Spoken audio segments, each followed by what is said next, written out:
Mabuhay! Today we will discuss tourism and conflict. Here are the members of our Wicked Group.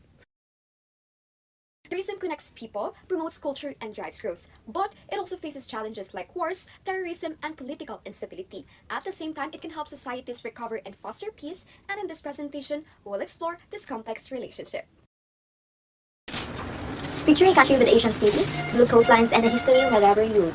And now picture all of that which is suddenly forgotten because of war. And this is exactly the tourism in times of war and political instability. And let's use Libya as example. So Libya is a country with beautiful beaches, Roman ruins, and also Asian cities. What happened to Libya during that? So first, there was an immediate drop in tourist arrivals. People stopped traveling because they felt unsafe. Second, the economy suffered. Hotels closed, tourist guides lost jobs. Third, important heritage sites like Lapis Magna and Saprata were damaged or left unprotected during that. And most importantly, the tourists still think that Libya is dangerous even when the actual fighting becomes less. In short, war destroys not only places but also tourism and the people. Have you ever wondered how politics decides where we can travel? That is what we'll be discussing in this part. Global shifts are among the biggest challenges disrupting travel in today's time. Of course, one of its impacts is that when conflicts arises, it forces airlines to reroute flights, thus raising costs and limiting options, as we have already seen in some parts of the Middle East. Another one is how visa and border controls tighten during tensions. It makes travel less accessible and reduces tourism. Additionally, travel advisories also steer decisions with unsafe destinations facing cancellations, while economic pressures further affect affordability of travel. And when instability persists, it influences long-term investment and competitiveness in tourism. In short, geopolitical shifts shape travel patterns, making it vital for travelers, businesses, and policymakers to stay informed and adapt to this complex global landscape. Hi, I have a secret. I'm Alphaba. Kidding aside, did you know that tourism can actually help bring peace? When countries fight, tourism stops. But when peace comes back, tourism helps people heal. First, by visiting museum or memorials, we learn about history and promise not to repeat mistakes. And that's called heritage tourism. Second, tourism gives job like tour guides, drivers, or even sellers. When families earn money, they feel safer and happier. Third, if locals work together to manage tourism, everyone shares the benefits that build trust and teamwork.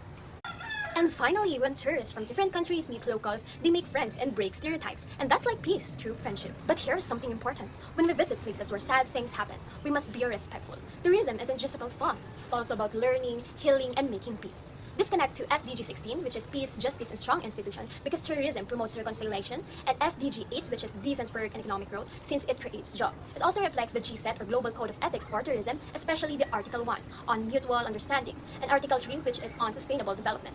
And that's it.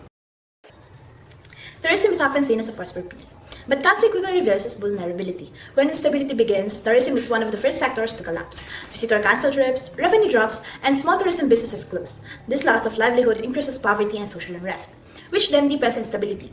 Investment also disappears, leaving development projects unfinished and delaying the possible chance for recovery. Geopolitics adds another layer. Conflicts and tension push tourists toward safer destinations, creating long-term shifts in global travel flows. Travel bans and stricter visas make these shifts even harder to reverse. And even after conflict ends, negative media coverage leaves behind a damaged reputation that takes years to build. Beyond these challenges lies an ethical dilemma: using tourism for healing without exploiting suffering. Post-conflict areas often become sites of dark tourism, and the risk is commodifying tragedy, turning trauma into a commercial attraction. This can trivialize history and harm survivors.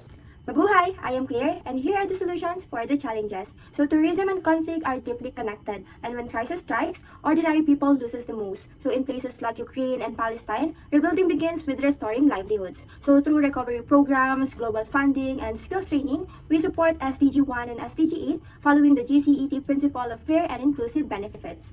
Next slide would be healing is also emotional. So conflict creates fear and damages a destination's image. So restoring trust through honesty and resilience supports SDG 16 and follows the GCET principle of fostering mutual understanding. And lastly, in countries like Cambodia and Bosnia, tourism must honor memories, so not to exploit pain. When survivors guide the storytelling, tourism becomes healing. So this supports SDG 11 and SDG 10 while following the GCET principle of cultural respect. So with compassion, tourism becomes a path towards peace. And that would be all. Thank you so much. In conclusion, tourism and conflict share a complex relationship. Conflicts can disrupt travel, harm communities, and damage destination, yet tourism can also help rebuild and heal communities. So to end, we will leave you with this one thought. As our team suggests weekend, these challenges are tough, but tourism can turn them into lasting change. That's all for our group 2. Thank you.